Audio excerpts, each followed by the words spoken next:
Welcome back to the Relaxing Ghost channel here on YouTube. Today we got Money in the Bank 2019 preview and predictions. Before we get into it and down to business, guys, make sure you take some time, subscribe, all that good stuff. There's 11 matches scheduled for tomorrow's event. So we're going to run down the card as usual, give my predictions on every match. So let's get right into this. I'm not really that into this Money in the Bank pay-per-view this year. It might surprise me and be a good show, but overall, I'm not really looking forward to this event. So this pay-per-view will be in Hartford, Connecticut, at the XL Center. I'm wondering if this is the same arena for the NXT pay-per-view. So surprisingly enough, the former WWE champion Daniel Bryan is now a tag team champion, and he's on the pre-show. What's going on, man? DVD Dawson. Daniel Bryan and Eric Rowan won the tag titles a week or so ago, and they defeated the Usos, and now they're defending the titles against the Usos. I'm just going to go with Bryan and Rowan to retain here. No real rhyme or reason other than the fact that the Usos are Raw superstars, aren't they? So why are they competing for SmackDown titles? Just makes no sense to me. This whole superstar shakeup was supposed to do something good, and they're just kind of pulling it back and going to where they were about a month ago.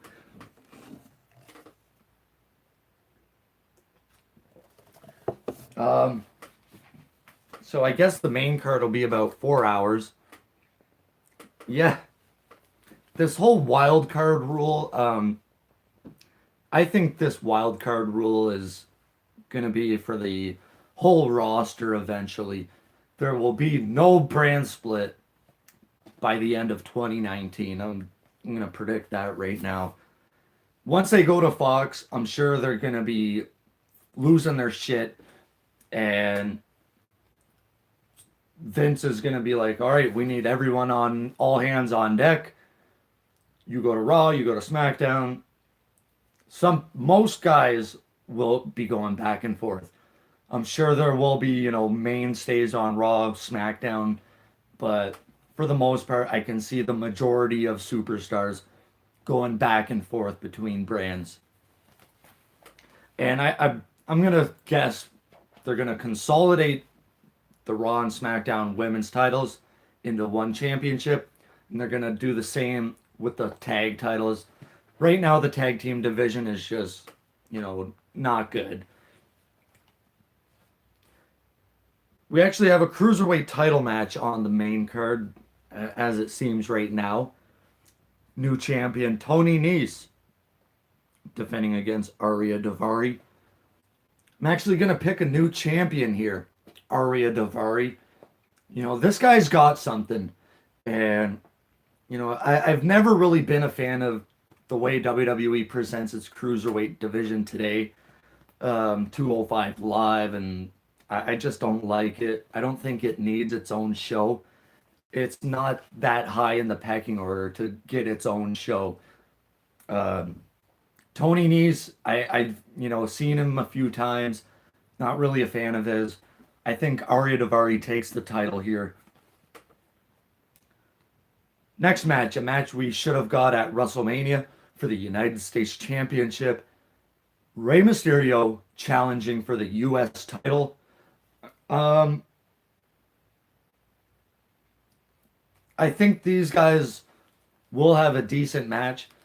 I think they're going to go forward with this storyline, and for that reason, I think Rey Mysterio needs to win the title here, and that way Joe can kind of fight for his rematch in the upcoming weeks and heading into SummerSlam. I think this could be a really great feud. Samoa Joe is just on fire. He's one of the best promos. He's not really done much with the U.S. title. I could definitely see him retaining, but I think Ray takes the title here as well.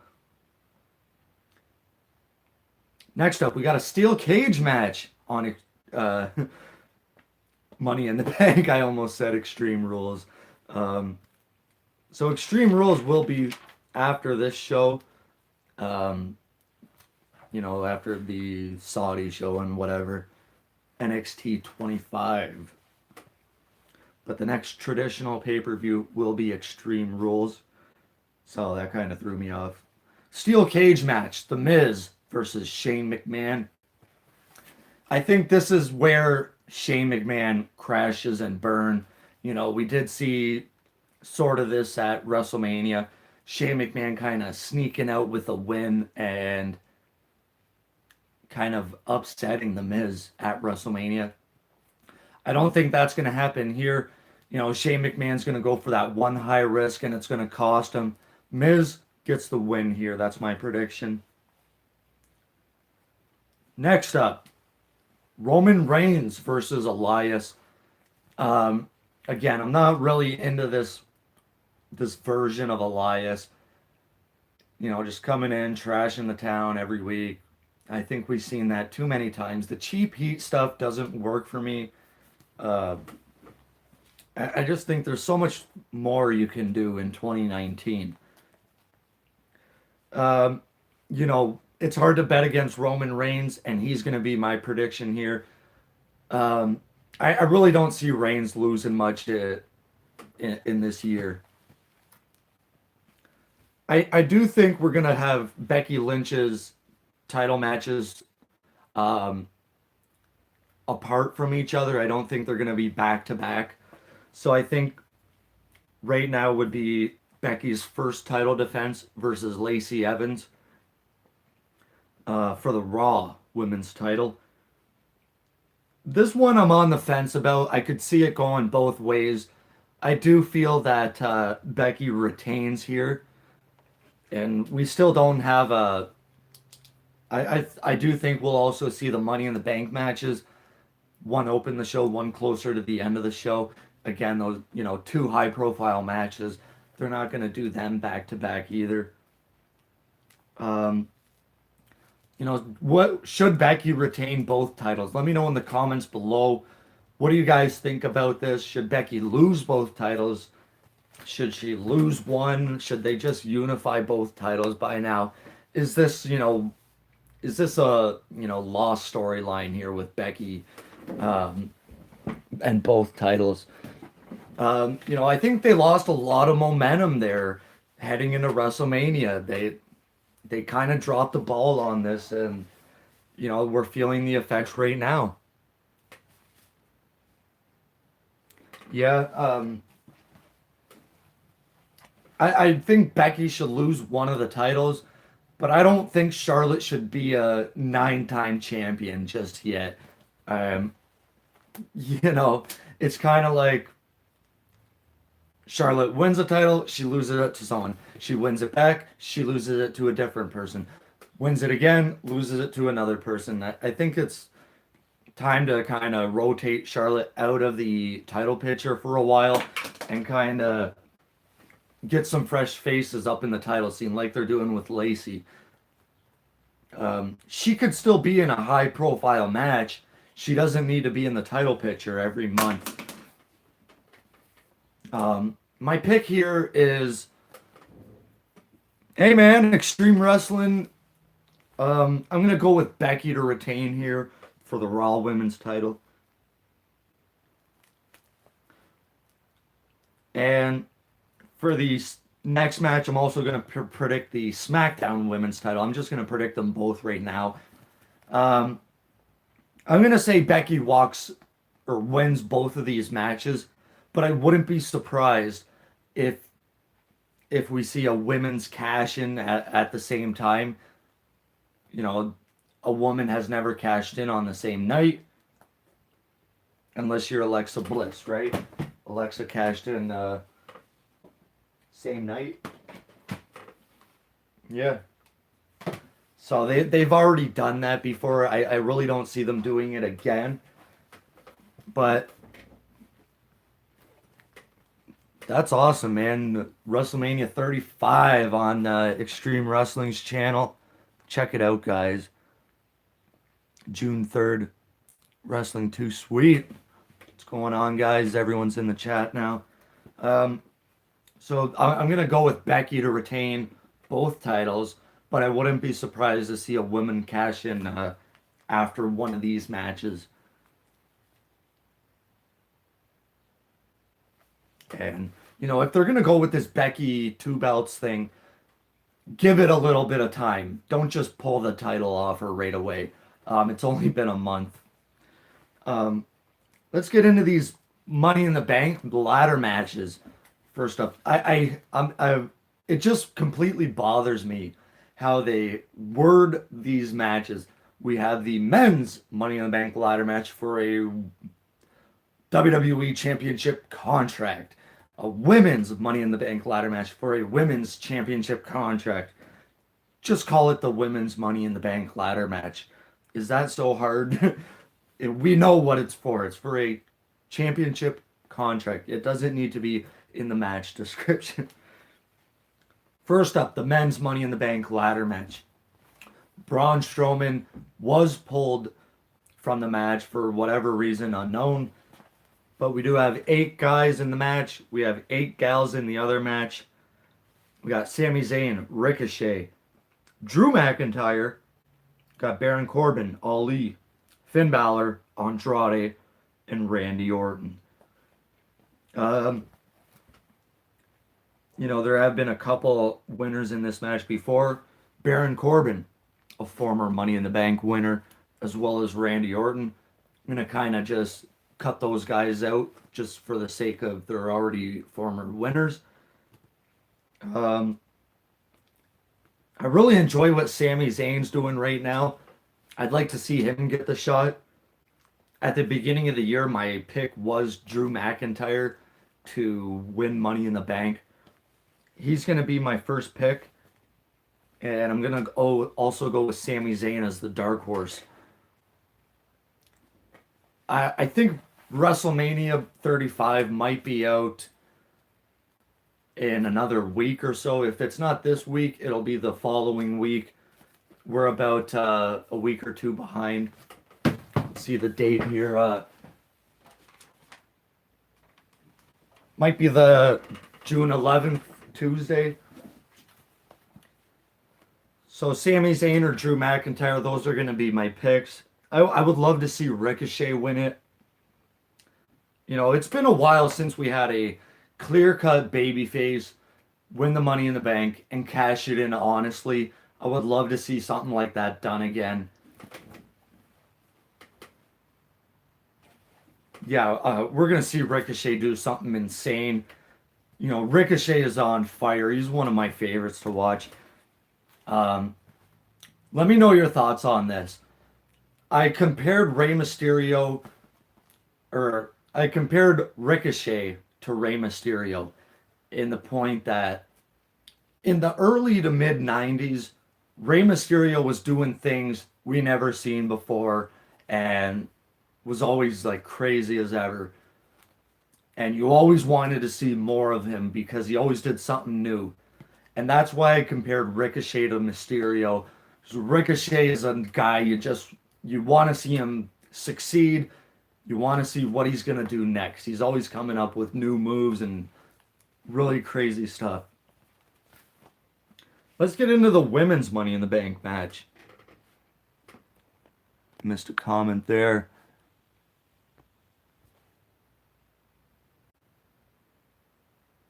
What's up, everybody in the chat? The boy, guys, ahoy. So we got Natalya, Dana Brooke, Naomi, Nikki Cross, Bayley, Mandy Rose, Ember Moon, and Carmella. Alexa Bliss was replaced by Nikki Cross. Again, I think Bliss is still fairly injured. They're just not releasing any information on that. She did appear in the Women's Rumble this year, but very briefly. And other than that, she hasn't really been in any matches this year. Right now, I'm watching, finishing up the Andre the Giant documentary. Um, Not really sure what I'll watch next. Aleister Black's not in the match, but he would be a great pick. For the women's match, um, my pick at the beginning was Ember Moon, but I really don't see her winning anything here. I'm gonna go Mandy Rose, or for my dark horse, I'm gonna go Bailey, and I can see her just cashing in right away on Becky Lynch, whether it's on Raw, SmackDown, whatever. I really think Bailey deserves a fair shake at the championship and a fair run with the title. She held the title, 2 years ago, but it was really underwhelming. So I'm gonna go Mandy. I'm gonna go Bailey, and we got our two championship matches. WWE title, Kofi Kingston defending against Kevin Owens, WWE Championship. Similar to Becky Lynch, I think Kofi needs to retain here. Um, you know, or else it's gonna seem really forced the way they did his title reign. Very transitional. I wouldn't be against Kevin Owens winning the title, though. I think it's coming eventually. Um, I love Kofi being champion. I think it's something refreshing. Again, Kofi Kingston, he deserves a longer title reign. Um, at least another few months here. And finally, I hope this match main events Seth Rollins defending the Universal title versus AJ Styles. It is rumored already it'll be Brock Lesnar and Seth Rollins in Saudi Arabia. Not really a fan of that match, but this is kind of a spoiler, I guess. So my pick is going to be Rollins to retain, but I'm still expecting a pretty good match. It's possible. Anything's possible to see Lesnar again. But let me know your thoughts overall on the card, guys. If you have any questions or comments, send them in now, and I'm gonna try to wrap this video up shortly.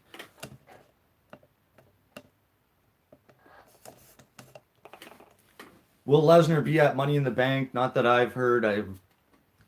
He could be, and then that would make the match at Saudi Arabia a triple threat. I think that would be the better option for, you know, international fans than just Saudi Arabian fans. For fans that are going to watch this show, I think it would be a better match.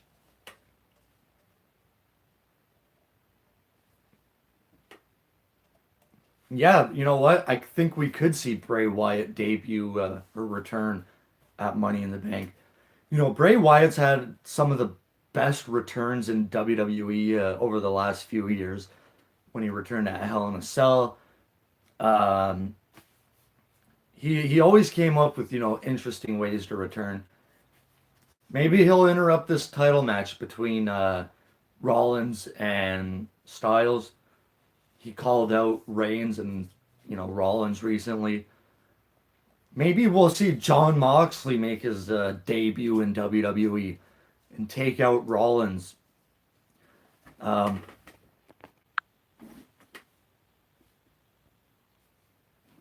Firefly Funhouse. Um, I'm actually really liking it. I did expect it to take this creepy turn, though. It's kind of really out there the way he's so happy, and then he's just cutting up himself with a chainsaw. Um, whether this is Bray Wyatt's kind of alter ego, if he's going through hallucinations or something like this.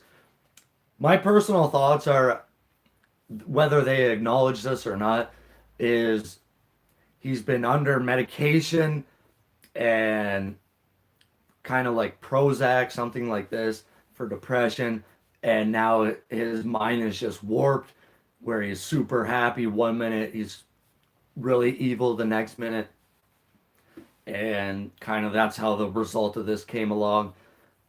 And eventually, he's just gonna go through super sadistic, evil Bray Wyatt, and he's gonna they're gonna forget about this Firefly Funhouse eventually. But overall, I think it's pretty good. You know, it's on the fence between borderline cheesy and very good.